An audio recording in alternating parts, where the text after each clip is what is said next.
टुनटुनी, मैं तुमसे शादी करना चाहता हूँ और अगर तुमने मना कर दिया तो पेड़ से कूदकर जान दे दूंगा अपनी। चल बे काले कौवे, तू तो बहुत काला है। टुनटुनी, अगर मैं गोरा हो जाऊँ तो करोगी तुम मुझसे शादी? जिसके पंख बहुत रंग बिरंगी होंगे उसी से करूँगी शादी मैं तो। तुम तो बहुत काले हो। जाओ जाओ, मैं नहीं करती तुमसे शादी वादी। अगर मैं अपने पंख रंग बिरंगे कर लूं तब तो करोगी ना तुम मुझसे शादी? वैसे भी मैं 2 दिन से नहाया नहीं हूँ, मैं भी सुंदर सा बनकर आ जाऊंगा। इतना कहकर कालू कौवा वहाँ से चला जाता है। वो सोचने लगता है अपने पंख रंग बिरंगे कैसे करूं। तभी वहाँ पर चील आ बैठती है। वो चील से बातचीत करने लग जाता है। चील को अपनी सारी परेशानी बताता है। चील दीदी, मैं तो परेशान हो चुका हूँ। टुनटुनी तो मुझे पसंद ही नहीं करती, बोलती है मैं तो किसी गोरे कौवे से शादी करूंगी जिसके पंख रंग बिरंगी होंगे। इसमें कौन सी बड़ी बात है, तुम अपने पंखों पर रंग बिरंगे पेंट करवा लो, फिर टुनटुनी तुमसे शादी कर लेगी। अरे हाँ, तुमने मुझे पहले क्यों नहीं बताया? मैं अभी जाकर अपने पंख रंगवा लेता हूँ। तभी कौवा एक पेंटर के पास जाता है और अपने पंख रंग बिरंगे रंगवा लेता है। मैं तो हो गया रंग बिरंगा। अब टुनटुनी चिड़िया मुझे शादी के लिए मना नहीं करेंगी। अब चलता हूँ टुनटुनी चिड़िया के पास। कौवा खुश होकर टुनटुनी के पास चल देता है। वो कुछ ही दूर चला था, तभी अचानक से बारिश आने लगती है और कौवे पर लगा सारा रंग बारिश की वजह से बह जाता है। तभी वो टुनटुनी के पास पहुँचता है। देखो टुनटुनी, अब मेरे पंख कितने सुंदर और रंग बिरंगे हो चुके हैं। तुम कहाँ से रंग बिरंगी हो गए? तुम तो अभी काले हो और काले के काले ही रहोगे। तुम्हारे पंख कभी सुंदर नहीं हो सकते। मुझे नहीं करनी तुमसे शादी वादी। जाओ यहाँ से, चले जाओ काले कौवे। कौवा चील के पास जाता है और उसे सारी बात बताता है कि टुनटुनी ने उसे फिर से काला कौवा बोला। तुम एक काम करो, तुम चाहो तो किसी और पक्षी के पंख लगा सकते हो, कोई ना कोई तो पंख दे ही देगा। जाओ और किसी परिंदे के सुंदर पंख ले आओ। क्या कहा? किसी और परिंदे के पंख? लेकिन मुझे कोई पंख क्यों देगा? यार, मैं पंख कहाँ से लाऊं? अब सोच रहा हूँ किसी पक्षी के पास जाऊं। इतना कहकर कौवा उड़ जाता है और मोनी चिड़िया के पास जा पहुँचता है। मोनी चिड़िया, तुम्हारे पंख तो बहुत सुंदर है, क्या तुम मुझे अपने पंख दोगी? मैं नहीं दूंगी अपने रंग बिरंगे सुंदर पंख। जाओ और किसी और से ले लो। चिड़िया, अगर तुम मुझे पंख दे दोगी तो मेरी शादी टुनटुनी से हो जाएगी। कौवा निराश होकर वहाँ से उड़ जाता है। बेचारा पूरे जंगल में घूमता फिरता एक मुर्गे को देखता है। कौवा उसके पास पहुँचता है और उससे कहता है, मुर्गे, क्या तुम मुझे अपने पंख देना पसंद करोगे?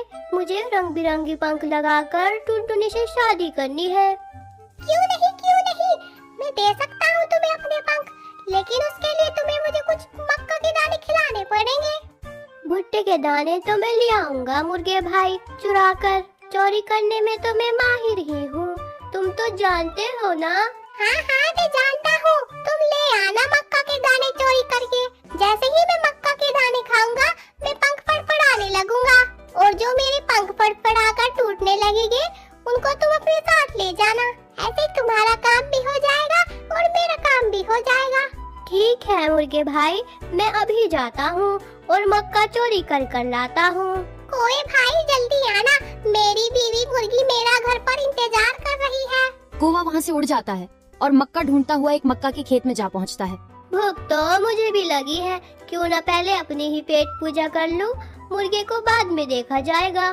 कौवा पेट भरकर मक्का के दाने खाता है। जब उसका पेट भर जाता है, फिर वो मुर्गे के लिए भी मक्का का दाना ले लेता है।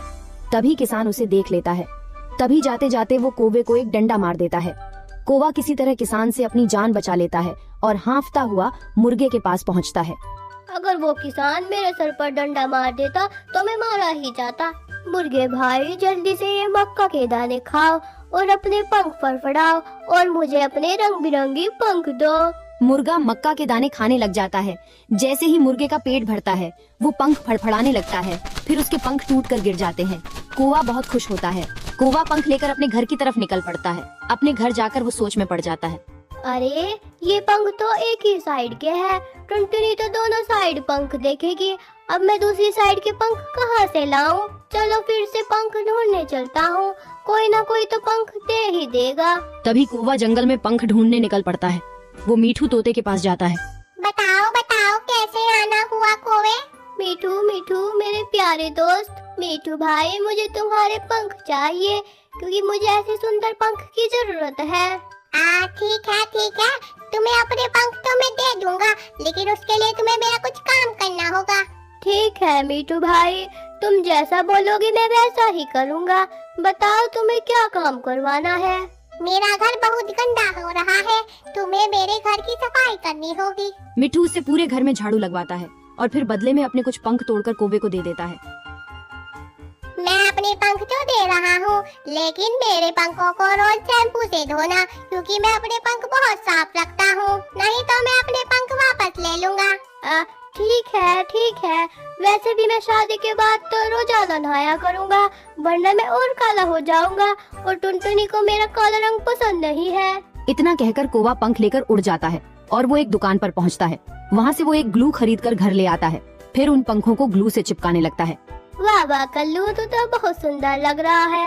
अब देखना टुनटुनी तुझसे शादी करने के लिए कैसे पीछे पड़ेगी। अब चलकर टुनटुनी को दिखाता हूँ। कौवा टुनटुनी के घर चला जाता है और जाकर टुनटुनी को आवाज देता है, टुनटुनी टुनटुनी दरवाजा खोलो, देखो मैं तुम्हें लेने आ गया हूँ, जल्दी से दरवाजा खोलो टुनटुनी। इतना सुनकर टुनटुनी बाहर आती है। देखो मुझे, अब मैं कितना सुंदर और रंग बिरंगा लग रहा हूँ। अब मैं तुमसे शादी करने आया हूँ, अब चलो मेरे साथ टुनटुनी।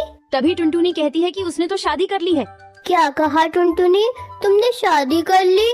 देखो मैं रंग बिरंगी पंख लगा कर आया हूँ और तुमने शादी कर ली। जब कौवा वहाँ से नहीं जाता, टुनटुनी अपने पति को बुला लेती है। अजी देखिए जरा, ये कौवा मुझे बहुत परेशान कर रहा है, आप ही संभालो इसको।